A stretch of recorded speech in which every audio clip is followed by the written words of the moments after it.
Good morning students. बच्चों, हम लोग पढ़ रहे हैं कक्षा 10 विज्ञान, उसका अध्याय 2 अम्ल क्षारक एवं लवण। उसके अंतर्गत आज का हमारा टॉपिक है अम्लों एवं क्षारकों के रासायनिक गुण। तो चलिए स्टार्ट करते हैं। अम्लों एवं क्षारकों के रासायनिक गुण। तो पहला गुण देखिए, धातु की अम्ल व क्षारक के साथ रासायनिक अभिक्रिया। हम दोनों को कंपेयर करके याद करेंगे तो जल्दी याद होगा। धातु की अम्ल के साथ क्या अभिक्रिया होती है और क्षारक के साथ क्या अभिक्रिया होती है। तो सबसे पहले अम्ल के साथ सभी धातुएं जो है तनु अम्ल के साथ क्रिया करके लवण और हाइड्रोजन गैस मुक्त करती हैं। क्या बनाती है? लवण और हाइड्रोजन गैस। ठीक है, तो अम्ल प्लस धातु तो क्या बनेगा? लवण और हाइड्रोजन गैस। जैसे कि उदाहरण देखें, अम्ल में हमने लिया सल्फ्यूरिक अम्ल की अभिक्रिया। जब जिंक धातु से होती है तो बनने पाद के रूप में जिंक सल्फेट लवण बनता है प्लस हाइड्रोजन गैस बनती है। ये हमने पिछले वीडियो में भी पढ़ा था कि जब दानेदार जिंक पर तनु सल्फ्यूरिक अम्ल की अभिक्रिया होती है तो कौन सी गैस बनती है।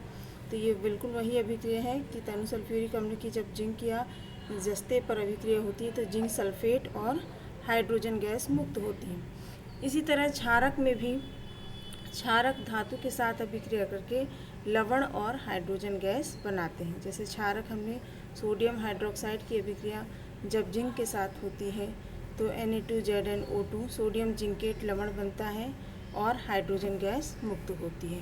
तो सभी धातुएं अम्ल एवं क्षारक के साथ अभिक्रिया करके लवण और हाइड्रोजन गैस मुक्त करती हैं।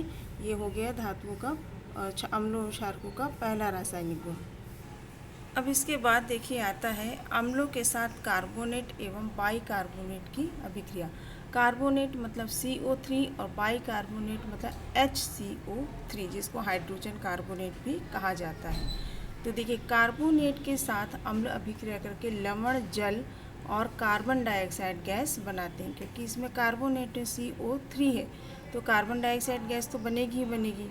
ठीक है, तो कार्बोनेट के साथ अम्ल अभिक्रिया करके लवण जल व कार्बन डाइऑक्साइड गैस बनाते हैं। जैसे उदाहरण देखा जाए तो कैल्शियम कार्बोनेट की अभिक्रिया जब तनु हाइड्रोक्लोरिक अम्ल के साथ कराई जाती है तो कैल्शियम क्लोराइड लवण बनता है प्लस जल बनता है प्लस कार्बन डाइऑक्साइड बनती है।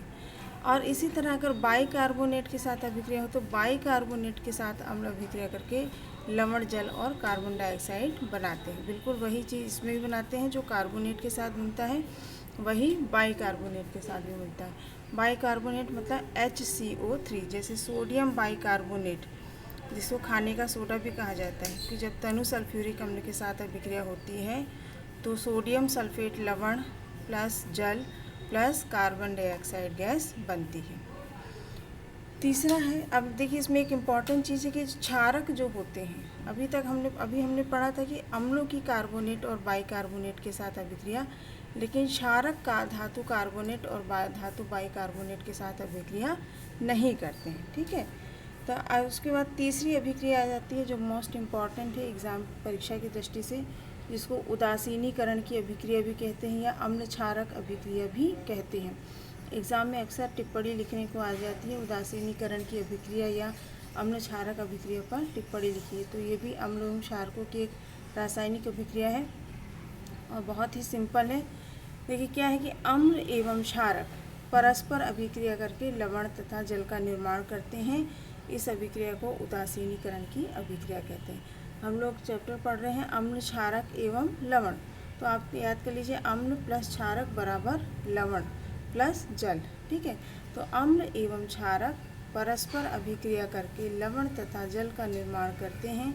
इस अभिक्रिया को उदासीनीकरण की अभिक्रिया कहते हैं। ठीक है, उदासीनीकरण क्यों? क्योंकि अम्ल का प्रभाव क्षारक निरस्त करता है, क्षारक का प्रभाव अम्ल निरस्त करता है, तो इस प्रकार इसमें ये बिल्कुल उदासीन हो जाता है, इसलिए इसको उदासीनीकरण की अभिक्रिया भी कहा जाता है। अम्ल प्लस क्षारक बराबर लवण प्लस जल। उदाहरण देखिए, जैसे सोडियम हाइड्रोक्साइड एक क्षारक है, क्षारक का बहुत ही अच्छा एग्जाम्पल है, प्लस हाइड्रोक्लोरिक अम्ल है। जब दोनों की अभिक्रिया करवाई जाती है तो सोडियम क्लोराइड लवण, जिसको हम नमक भी कहते हैं, सोडियम क्लोराइड लवण और H2O मतलब जल का निर्माण होता है। तो इस अभिक्रिया को उदासीनीकरण की अभिक्रिया कहते हैं। ये था इसका तीसरा रासायनिक अभिक्रिया।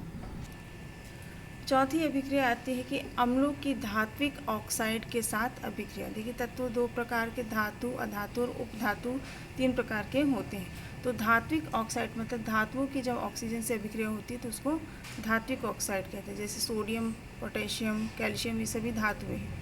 तो धात्विक ऑक्साइड अम्ल के साथ अभिक्रिया करके लवण एवं जल बनाते हैं। क्यों? देखिए ये भी बिल्कुल उदासीनीकरण की अभिक्रिया की तरह ही उत्पाद बना रहे हैं, क्योंकि धात्विक ऑक्साइड भी जो है क्षारक का कार्य करते हैं। तो क्षारक की अभिक्रिया जब अम्ल से होती है तो लवण और जल बनता ही है। तो उसी तरह धात्विक ऑक्साइड की अभिक्रिया जब अम्ल से होती है तो लवण और जल का निर्माण होता है। जैसे धात्विक ऑक्साइड में देखिए सोडियम ऑक्साइड की अभिक्रिया जब हाइड्रोक्लोरिक अम्ल के साथ अभिक्रिया होती है तो सोडियम क्लोराइड और जल का निर्माण होता है। अगला एग्जाम्पल देखें, जैसे कैल्शियम भी एक धातु है, तो कैल्शियम ऑक्साइड की अभिक्रिया जब हाइड्रोक्लोरिक अम्ल के साथ होती है तो कैल्शियम क्लोराइड लवण और जल का निर्माण होता है। तो ये थी अम्लों की धात्विक ऑक्साइड के साथ अभिक्रिया। अब देखिए क्षारक की अधात्विक ऑक्साइड के साथ अभिक्रिया। अभी हमने धात्विक ऑक्साइड देखे थे, मतलब धातुओं के ऑक्सीजन के साथ अभिक्रिया वाला प्रोडक्ट। अब देखना है अधात्विक, मतलब जैसे कार्बन डाइऑक्साइड, सल्फर डाइऑक्साइड, ये सभी अधात्विक ऑक्साइड कहलाते हैं। क्षारक अधात्विक ऑक्साइड के साथ अभिक्रिया करके लवण एवं जल का निर्माण करते हैं। बिल्कुल वही है क्षारक प्लस अधात्विक ऑक्साइड, क्योंकि अधात्विक ऑक्साइड जो है अम्लों की तरह व्यवहार करते हैं। तो जब क्षारक की अभिक्रिया अम्ल से होगी तो हमने पढ़ा ये उदासीनीकरण की अभिक्रिया की क्षारक और अम्ल अभिक्रिया करके लवण और जल का निर्माण करते हैं। तो क्षारक की अभिक्रिया इसी तरह, जहाँ क्षारक की अभिक्रिया अधात्विक ऑक्साइड होने से लवण और जल का निर्माण होता है। जैसे क्षारक का एग्जाम्पल देखें तो सोडियम हाइड्रोक्साइड की अभिक्रिया जब अधात्विक ऑक्साइड कार्बन डाइऑक्साइड से होती है तो सोडियम कार्बोनेट लवण और जल का निर्माण होता है। एक और एग्जाम्पल देखें तो पोटेशियम हाइड्रोक्साइड की अभिक्रिया जब सल्फर ट्राइऑक्साइड से होती है तो पोटेशियम सल्फेट K2SO4 और जल का निर्माण होता है। तो आज के वीडियो में हमने पढ़ा अम्लों एवं क्षारकों के रासायनिक गुणधर्म। अगले वीडियो में हम अम्लों एवं क्षारकों की प्रबलता या pH मान या अम्लीय, क्षारीय, उदासीन के विषय में पढ़ेंगे।